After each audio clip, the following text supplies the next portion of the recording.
Good evening and welcome to the third in our series, Questions, where this evening we're looking at the topic, Too Afraid to Die. When we first mooted this short apologetic series, a suggestion was made that one of the questions we should tackle should be, why does our society have such a great fear of death, and how has this led to an exaggerated worry over COVID-19? I've shortened this somewhat to Too Afraid to Die. It's believed that the first person to live to 150 has already been born. For some, that's a horrendous thought, yet medical care means people are living longer and longer. We keep people alive at all costs. We eat better, exercise more, take vitamins, supplements, push the boundaries of medicine, all so that we can live longer and hopefully better. It appears that we want to delay dying as long as possible. We struggle with letting people go and do anything and everything to keep them alive. Are we too afraid to die? I'd like to break this down into three parts. Why do we fear? What is there to fear? And how can we offer hope?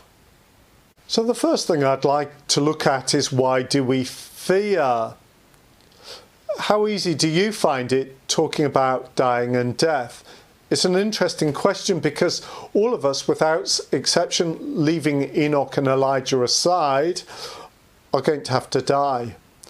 Benjamin Franklin once famously wrote, "In this world nothing can be said to be certain except death and taxes." So it's no surprise that death-related worries sometimes overwhelm us. Our society has organised death in such a way that the dead are quickly removed from us, and those traditions that do encourage viewing the dead do so only after careful cosmetic preparation by specialised morticians, often resulting in the dead looking like an elegant waxwork replica of the living person.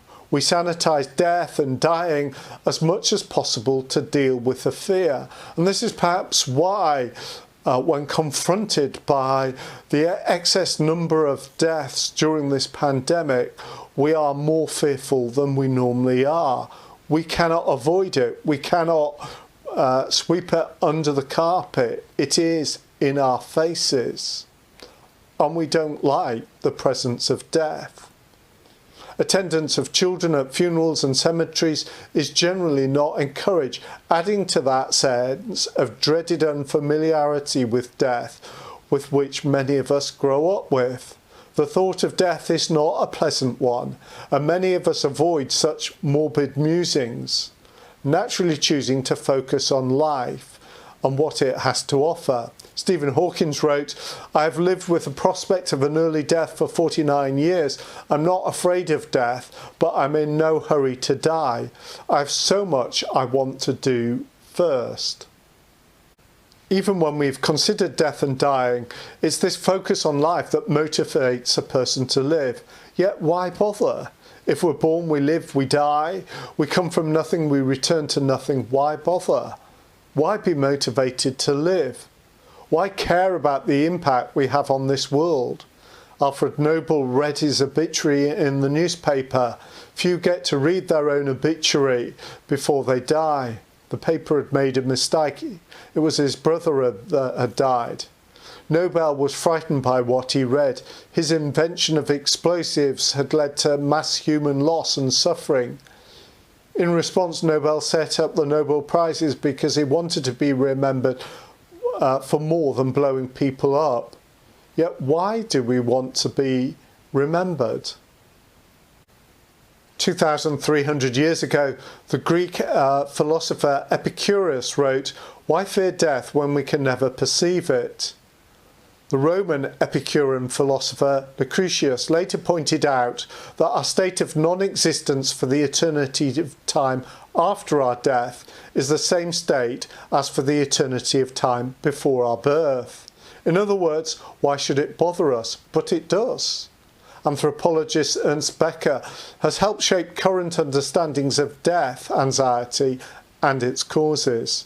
Becker believed that death anxiety comes naturally to all people who find the thought of death and dying unacceptable. That is why he argued everything everyone does, the goals we set, our passions and hobbies, and the activities we engage in is, in essence, a coping strategy. That these are the things we focus on so that we need not worry about our eventual death. Becker's work gave rise to terror management theory, which suggests that humans must constantly deal with an internal conflict, the basic desire to live against the certainty of death. Coping with the fear of death, Becker suggested, was proportional to your self-esteem. People with high self-esteem are better at managing fear of death, while people with low self-esteem are more easily intimidated by death-related situations. Perhaps I suggest those with high self-esteem have more to live for and better able to anaesthetise themselves or mask themselves from the fear of death by filling their lives with things to live for. They have more options. The Christian would sympathise with Becker's assessment death and dying are unacceptable, because they would believe that this is not the way things should be. Death is an intruder, an unwelcome guest at the dinner table, an interloper on life. The Christian story explains that this was never God's creative intent. His desire was that we would enjoy his presence forever. Yet death became part of life as a result of man and woman's desire to do things their own way rather than God's way. They rejected their relationship with God and took matters into their own hands. Only in this rebellion was death introduced to life. We fear death simply because deep down we know this is not the way things should be. Let me repeat that. This is not the way things should be.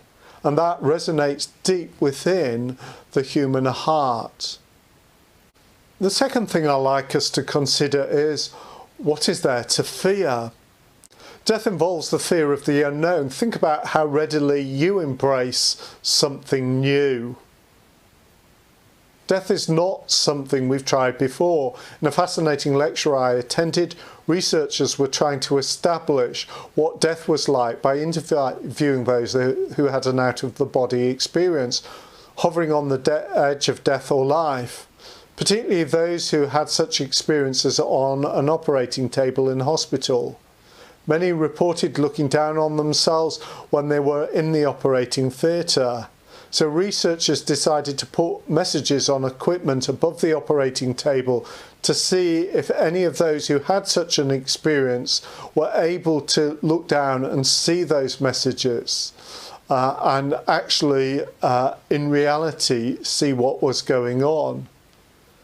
Those who had such experiences reported nothing to fear, yet we still fear the unknown. Death involves the fear of pain. We've all had much experience of physical pain. Some have had more than others, and we're quite likely to have witnessed more extreme pain and agony in the lives of others than we've experienced ourselves. All this makes us fear pain. Physical pain arises from damage to our living tissue. Since death is the ultimate destruction of living tissue, we naturally assume that death must be the ultimate painful experience. So, since nobody who has actually died can tell us what it felt like physically, we naturally have a terror of dying. We cannot say dying itself is painful. There may be more painful things in life. We're still fearful of the process. Even those that have had an out-of-the-body experience, or even our logic, or the testimony of science, may say that we don't have to experience pain. We still believe dying and death to be a painful process, because it's not the way things should be. It appears nothing will convince us otherwise. Death involves the fear of a lack of control. We cannot eventually control the dying process. We can delay it, we can make ourselves as comfortable as possible, but eventually death is beyond our control. For those in great pain and wishing to die, or those that have just simply worn out and ready to die, Death does not come at a convenient moment when it suits us. Death is out of our control, and that lack of control is deeply grievous to us. When we can manage other parts of our life, when the Christian story says we seize control from God, this is the last barrier, the last frontier that we have no control over. Death involves fearful incomprehension of the seemingly mysterious process by which the consciousness, that is ourself, is extinguished or fades away, and we are remembered no more. At best, our significance was fleeting. So people build edifices, name charities after people, put plaques on park benches, anything for the memory of the one that has passed away to live on.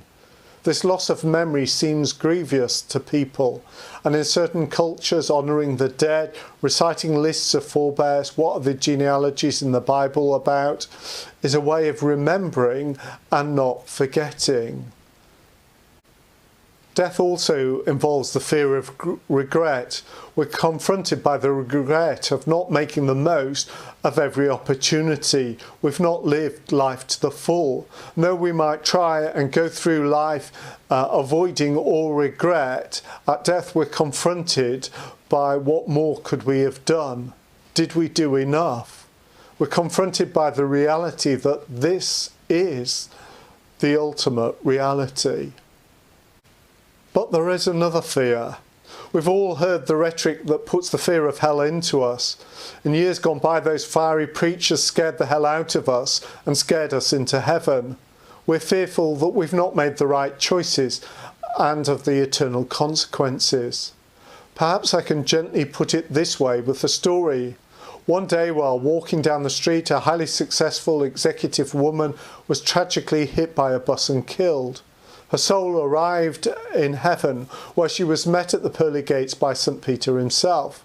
"Welcome to heaven," said St. Peter.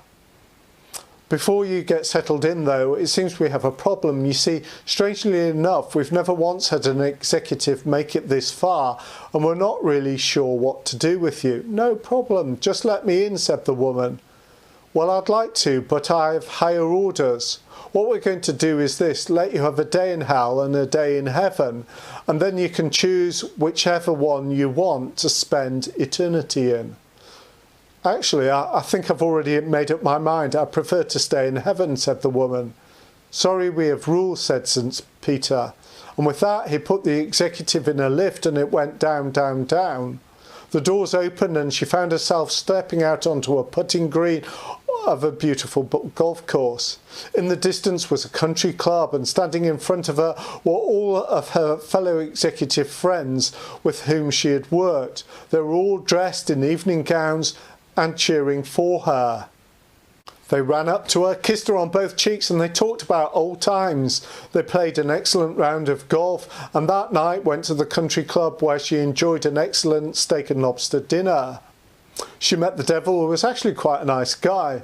She had a great time telling jokes and dancing. In fact, she was having such a good time that before she knew it, it was time to leave. Everyone shook her hand and waved goodbye, and she got into the lift. The lift went up, up, up, and opened back at the pearly gates, where she found St. Peter waiting for her. "Now it's time to spend a day in heaven," he said. So she spent the next 24 hours lounging around on cloud, playing harp and many other wonderful things. She had a great time. Before she knew it, her 24 hours were up. St. Peter came to her. "So you've spent a day in hell and you spent a day in heaven. Now you must choose your eternity," he said. The woman paused for a second, then replied, "Well, I never thought I'd say this. I mean, heaven has been really great and all, but I think I've had a better time in hell." So St. Peter escorted her to the lift, and again she went down, down, down, back to hell. When the doors of the lift opened, she found herself standing in a desolate wasteland, covered in rubbish and filth. She saw her friends were dressed in rags and were picking up rubbish and putting it into sacks. The devil came up to her, put his arm around her. "I don't understand," stammered the woman. "Yesterday I was here and there was a golf course and a country club and we ate lobster and danced and had a great time. Now all there is a wasteland of rubbish and all of my friends look miserable. The devil looked at her and smiled. Yesterday we were recruiting, today you're staff. We fear that there's more to life, and if we make the wrong decision there will be significant consequences. Yet we fear that a wholehearted commitment to God will spoil our fun here and now, as long as we're generally good. But how good do we need to be to hedge our bets? We're anxious because as we step into the unknown, no one knows, we fear for our future. So the last thing I'd like us to consider is how can we offer hope? At the very least, the Christian should be able to approach death and dying in a very different way. The book of Hebrews suggests that we are to free those who all their lives were held in slavery by fear of death. So the Bible recognises that many are gripped by the fear of dying, but there is a ministry that releases people from that fear. We're all going to have to confront death, whether it's our own, but more likely our parents, our grandparents first. In the place of pain, grief and sorrow, our ability to think is lost. So we need to consider it before we're confronted by it. The biblical view of death is that it's a separation of soul and body. James writes, as the body without the spirit is dead, the body without the soul is not functional, gradually returning to dust. The soul, apart from the body, is limited in some way, described in 2 Corinthians 5 as being naked. So we offer hope when we affirm the goodness of the whole person. God created our physical bodies, they're dignified and animated by the breath of life received directly from God. The material and immaterial parts of us, our body and soul, originate with God. God proclaims our whole bodies to be very good. God did not first create a soul and then put it in a body. The body was first. The two are not opposed to each other, but only in unity is there a complete person. We're to view our bodies as gifts from God, to be celebrated and honoured, though not worshipped, and our bodies not to be a prison for our souls, as viewed by great Greek philosophy, which has dominated Western thought. Salvation is not just a spiritual matter that relates to our soul leaving our bodies as irrelevant. Our bodies are redeemed, as Paul writes in Romans 8:23. This is more than an old jalopy restored to its former glory, but Paul writes, for we know that if the earthly tent we live in is destroyed, we have a building from God, an eternal house in heaven, not built by human hands. Meanwhile we groan, longing to be clothed instead with our heavenly dwelling, because when we are clothed, we will not be found naked. Our resurrected bodies will be like God's glorious body, a body free of defect that will not perish, spoil or decay. We are to respect our bodies as temples of the Holy Spirit and honour it accordingly, and look forward with sure and certain hope to our resurrected bodies. We affirm the goodness of the whole person and look forward to when we will have a new body.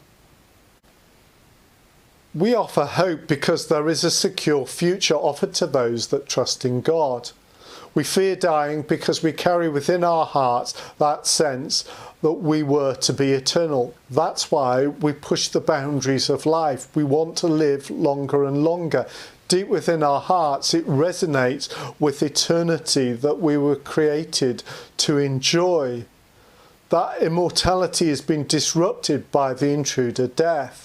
And the Bible describes it in terms of the consequences of rebelling against God. It's a fitting punishment for the creature, us, who fails to acknowledge its creator God. We're not here by chance, the end product of some cosmic bang, but intentionally purposed by a creator who values relationship. If we spend a lifetime rejecting his overtures, we'll not want to spend eternity with him. And that breaks his heart. God has to take that decision seriously. Otherwise, he's not good, he's not righteous, and he's not just. Death is where the future of someone is sealed. Hebrews writes, just as people are destined to die once, and after that to face judgment. Those who die not having decided for God have no future opportunity to change their destiny. Yet the hope is that all who choose for God in this lifetime have a secure eternity with God. There's no need to be fearful or anxious. God has assured us the future is secure. Now, there may be several views as to whether believers remain asleep until resurrection or resurrected straight away. We cannot state with certain. What we can say is that our next waking moment, we will see the Lord. Now, that has to be exciting and reassuring to anyone facing death. And the last thing we have to say is we offer hope because death, that ultimate foe, has been defeated. We see that most supremely in Christ's resurrection. Death is an enemy, but it's a defeated one. Though ultimately doomed, death still reigns over our mortal bodies. Every human being will die. Human mortality is 100%. With the possible exception of Enoch and Elijah. Yet because it is a defeated foe, there is an eternal hope. He will wipe away every tear from their eyes. There'll be no more death or mourning or crying or pain, for the old order of things has passed. Hallelujah. Though not welcome, the Christian has a dilemma. Paul says, I'm torn between the two. I desire to depart and be with Christ, which is better by far, but it's more necessary for you that I remain in the body. He recognises that dying is great gain, yet living could also be fruitful. He's hard pressed to choose between the two. This is the appropriate attitude to death. Whichever way it goes, the Christian can't lose. Death has been stripped of its fear because the Christian wins. Whichever way, we are victorious. And so hope always triumphs in the face of death. And it's our responsibility to always point people to the sure and certain hope God has given us.